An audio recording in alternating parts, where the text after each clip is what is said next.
कमल धाम जिनका सर्वमंगल धाम है। पूज्य गुरु रजनेश को मेरा बार बार प्रणाम है। तो दीन बंधु दया निधि प्रभु न्यायाधीश, सदा सहायक दीन के मैं तुम्हें नवाशीष। बोलिए सच्चिदानंद भगवान की। परम आदरणीय उपस्थित हमारे समस्त श्रोता बंधु, श्रीमद् भागवत कथा एक अनुष्ठान को चलते हुए आज ये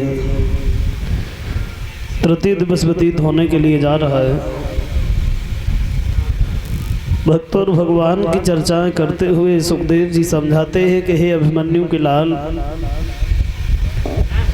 धर्म पर चलने वाले ऐसे ऐसे भगवान के भक्त हुए हैं जिन्होंने अपने तन पे हजारों नहीं बल्कि लाखों मुसीबतें उठाई और फिर भी भगवान का सहारा नहीं छोड़ा।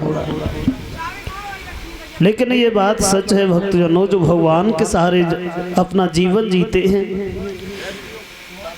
जो भगवान के लिए जीना चाहते हैं, उनके जीवन में कष्ट बहुत आते हैं, लेकिन समाज का सम्मान भी फिर उन्हीं को मिलता है। अभी प्रसंग चल रहा था भक्त प्रहलाद के जीवन के बारे में। देखो, मतलब ये नहीं रखता है कि हमारा जन्म किस परिवार में हुआ है, किस जाति में हुआ है, किस गोत्र में हुआ है।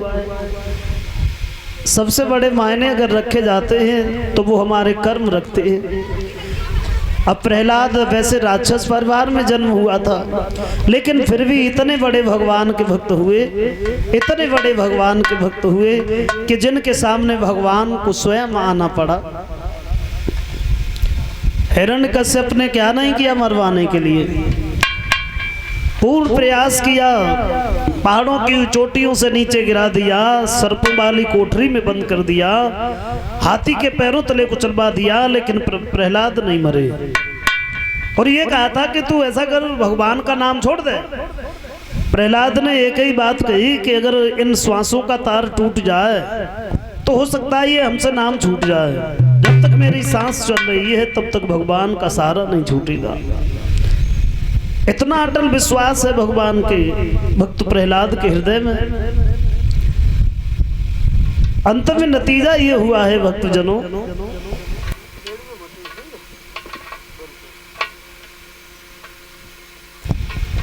धीरे धीरे धीरे धीरे जब नहीं मरा है प्रहलाद, तो अंत में उसने हाथ में तलवार उठाई और खुद ही मारने के लिए तैयार हुआ है। जवाब दिया, मेरी समझ में एक बात आई है कि जिस प्राणी की मौत जिस तरीका से है वो उसी तरीका से खत्म होगा, और मैं समझ गया हूँ कि तेरी मौत मेरे हाथ से है। मारने के लिए तैयार हुआ है और उसी समय बहन होलिका ने कलाई पकड़ ली, भैया क्यों मार रहे हो इसे? अरे ये बच्चा है, मैं समझा दूंगी इसे। और होलिका समझाने के लिए गई है, समझाने लगी, बेटा क्यों ले रहे हो? नारायण का नाम नहीं पता है? वो हमारा शत्रु है, तुम्हारा दुश्मन है, तुम्हारे चाचा का वध किया उसने। प्रहलाद कहने लगे, बुआ जी हमें इतना बताओ कि मारने से कोई शत्रु बन जाता है? बोले बिल्कुल, कोई बात नहीं है। तो फिर इतना बताओ, तुम्हारे पति को किसने मारा था? मेरे पिता ने मारा तुम्हारे पति को, और तुम तो पिताजी के घर पे ही रह रही हो, क्या वो तुम्हारा शत्रु नहीं है? और जो ऐसे वचन सुने, पुरानी याद आई कि भैया तूने मेरे पति को मारा था, अब मैं तेरे पुत्र को मार के वो बदला चुकाऊंगी। धोखा खाई हुई स्त्री और चोट खाई हुई नागिनी ये छोड़ते किसी को नहीं है। और उसी समय उसने नगर से बाहर ही एक चिता लगवाई है और चिता पे बैठ गई प्रहलाद को लेकर के। उसके पास में एक शीतला चीर था, ओढ़ करके बैठ जाती तो अग्नि भी जला नहीं पाती थी। प्रमाण ऐसा मिलता है कि ये काली माँ से उसे चीर मिला था। उस चीर के अंदर वो तासीर थी कि चीर को ओढ़ के बैठ जाती, अग्नि जला नहीं पाती। तो जैसे ही अग्नि लगाई गई है, हवा का झोंका आ गया, तो भगवान के भक्त प्रहलाद के शरीर से वो चीर लिपट गया और होलिका उसी जगह चली गई।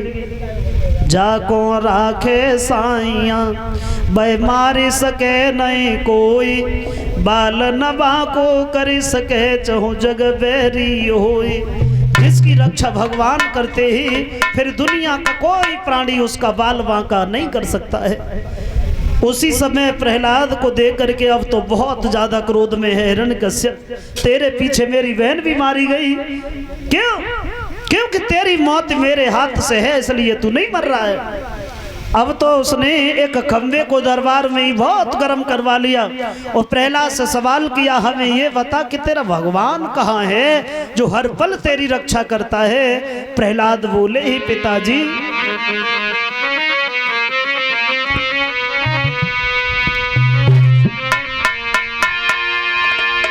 तो बोले प्रहलाद, राम मेरा अरे व्यापक सारे संसार में,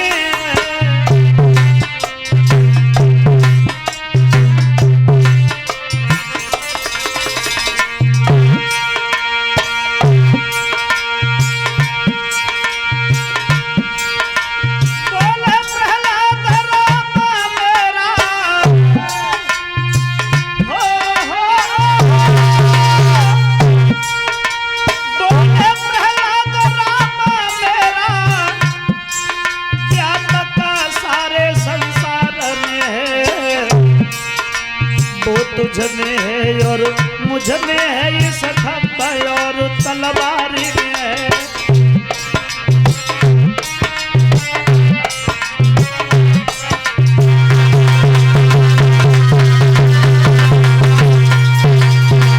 जवाब दिया, मेरे भगवान का निवास तो जर्रे जर्रे में है, कोई कण खाली नहीं है।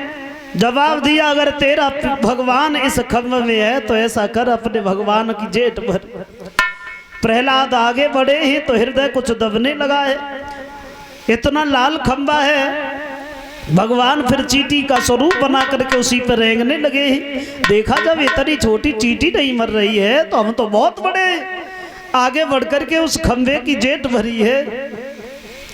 भगवान के भक्त प्रहलाद के ऊपर उस हिरण्यकश्यप ने तलवार का प्रहार किया और तलवार खंभे में लगी है, खंभ फट गया और उसी खंभ से भगवान नरसिंह का अवतार हो गया। शरीर इंसान का है, सर शेर का है और इतने क्रोध में आए ही भगवान झपट करके उस हिरण्यकश्यप को पकड़ा और अपने घुटनों पर रख लिया। जवाब दिया, कौन है तू? बोले, तेरा काल बन के आया हूं। अब तो हंसने लगा।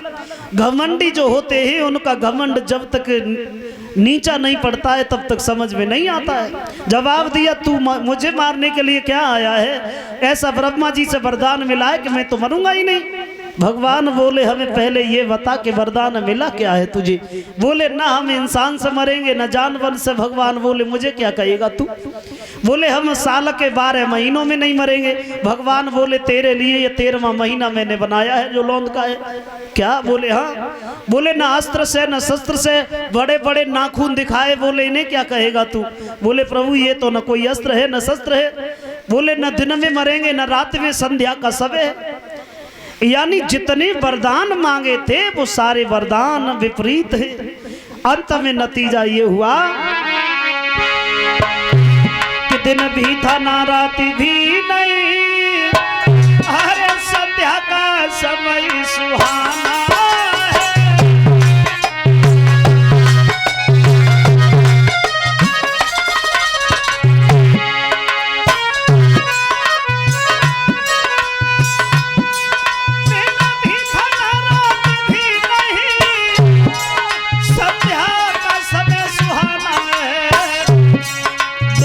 प्रभु की गोदी में भूलों की तरह भुलाना है।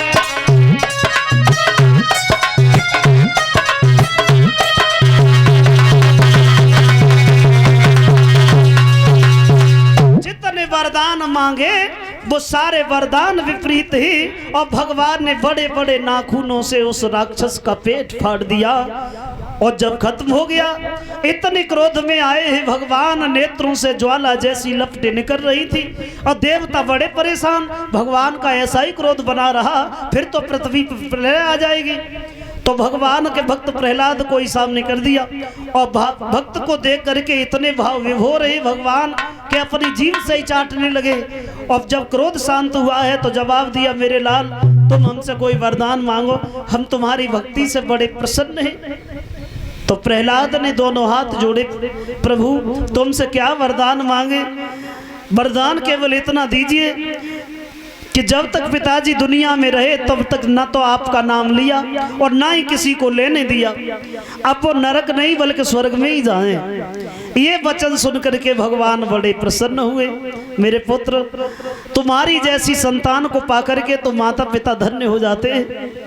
वैसे पुत्र की पहचान पिता के नाम से होती है, ये तो स्वाभाविक बात है। पुत्र की पहचान पिता के नाम से होती है, स्वाभाविक है। लेकिन माता पिता वो धन्य हो जाते हैं जिनकी पहचान पुत्र के नाम से होने लगे। चंदन की किरचें भली बुगाड़ी भरे भलो न काठ, और सपूत घर कई भलो वे कपूत भले नए साठ। जवाब दिया है मेरे लाल, पुत्र का धर्म भी बनता है और ये बात बिल्कुल सच है। कहते हैं भगवान ने ये कहा, मेरे लाल जो अपने पिता की भक्ति नहीं करते हैं उनकी भक्ति को भगवान कभी स्वीकार नहीं करते हैं। पुत्र का धर्म तो ये होता है कि पिता चाहे दुराचारी भी हो और फिर भी अपने पिता को भगवान की तरह पूजे। ये एक पुत्र का धर्म बनता है, क्योंकि हमारा जन्मदाता होता है पिता। और ये सुनकर के भगवान बड़े खुश हुए हैं। और उसी समय एरिच का राज्य दिया है। एरिच का राज्य देकर के भगवान वहां से अंतर ध्यान हुए हैं। सज्जनों, हम और आप न जाने कितना प्रयत्न करते हैं जीवन में आगे बढ़ने का, लेकिन फिर भी नहीं बढ़ पाते हैं। इसका मतलब ये है कि जो भी करता है वही करता है और इसीलिए उसका नाम करता है। अब हिरण्यकश्यप ने न मरने के लिए क्या नहीं किया, लेकिन फिर भी मारा गया। इसका मतलब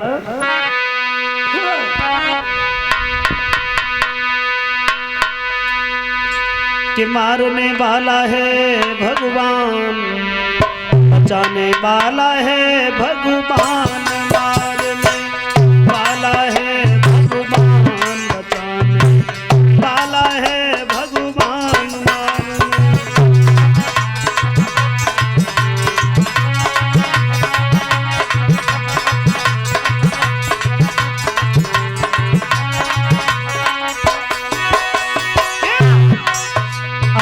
जल थल अग्नि आकाश पवन पर केवल उसकी सत्ता, बिन हरि की मर्जी के बिना हिल न सके एक पत्ता। हाँ, हिल न सके एक पत्ता।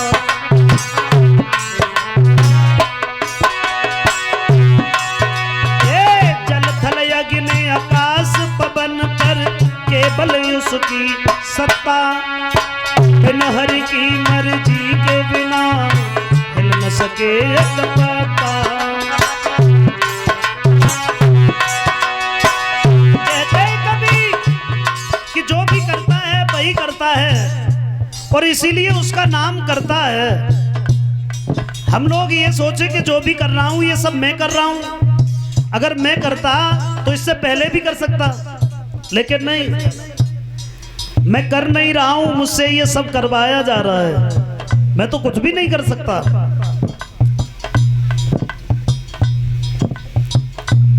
बहुत बड़ी बात कह रहा हूं। हमारे शरीर में न जाने कितने रोम होते हैं। अगर एक टूट रहा है तो उसे हम दोबारा जोड़ नहीं सकते। अगर वो टूट रहा है तो उसे हम रोक नहीं सकते। जब इतना छोटा काम हमारे बस में नहीं है तो फिर और हम क्या कर सकते हैं। भगवान ये कहते हैं कि प्राणी तू करता कुछ नहीं है, जैसा मैं चाहता हूं वही होता है, लेकिन करता तू वही है जो तू चाहता है। करता तू वही है जो तू चाहता है, लेकिन होता वही है जो मैं चाहता हूं। इसलिए कर तू वही जो मैं चाहता हूं और फिर होगा वही जो तू चाहता है। कहते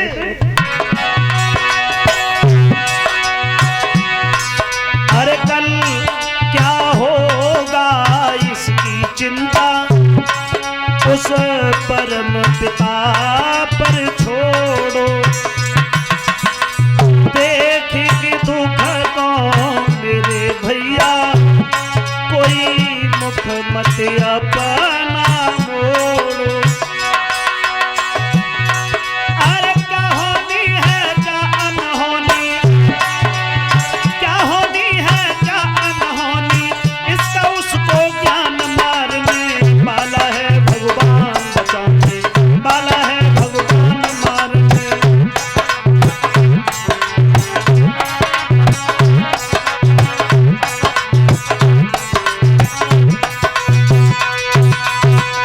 जो भी करता है वही करता है और इसीलिए उसका नाम करता है।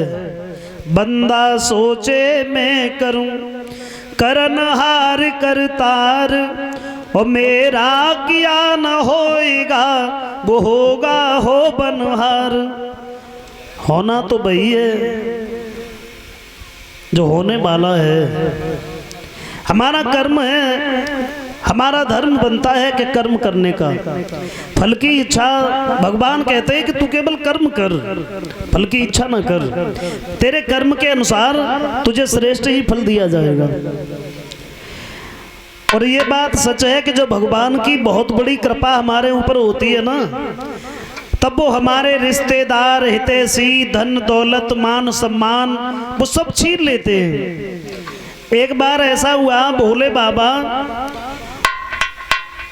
और पार्वती चले हैं, जवाब दिया है गिरजा चलो आज हम तुम्हें अपने एक कुभक्त से मिलाएं जो मेरी भक्ति में कोई आस्था नहीं रखता है, और आज एक भक्त के दर्शन कराएंगे। चले हैं भगवान, तो क्या देखा, एक कुभक्त था दरवाजे पे पहुंचा और भगवान साधु का वेश बना करके पहुंच गए और जवाब दिया भैया अगर तुम्हारी दुकान से हमें 100 ग्राम दूध मिल जाए तो दे दो, क्योंकि मुझे भगवान का अभिषेक करना है। बोले चल मेरे पास में ऐसे कुछ नहीं है, बिना पैसे के कुछ नहीं मिलेगा तुझे, भगवान का अभिषेक करेगा।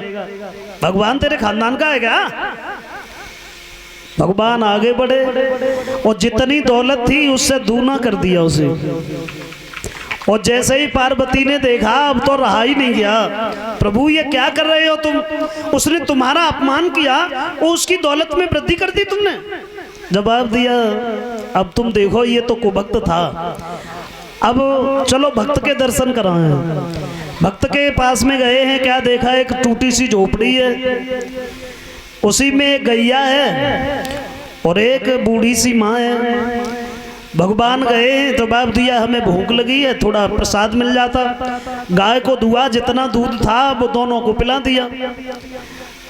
अब तो सत्संग हुआ है, हर चर्चा हुई और भगवान वहां से चले और भगवान आगे बढ़े तो जवाब दिया है ऐसा करो हमारे ये भक्त हैं, इन्हें इनकी गैया और मैया से भी मुक्त करो। गाय भी मरी गई, माँ भी मरी गई। और पार्वती ने देखा तो बोली अब प्रभु हमसे रहा नहीं जा रहा है, अपने भक्तों से तुम्हारी कोई दुश्मनी है क्या?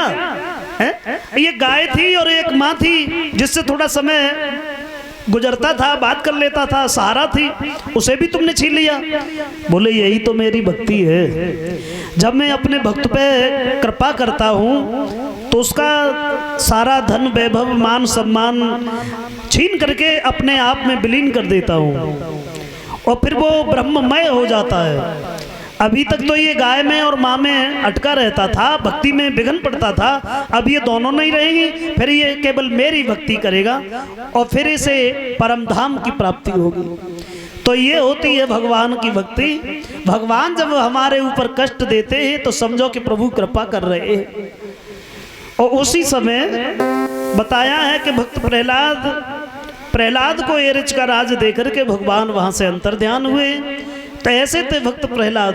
अब एक छोटा सा कीर्तन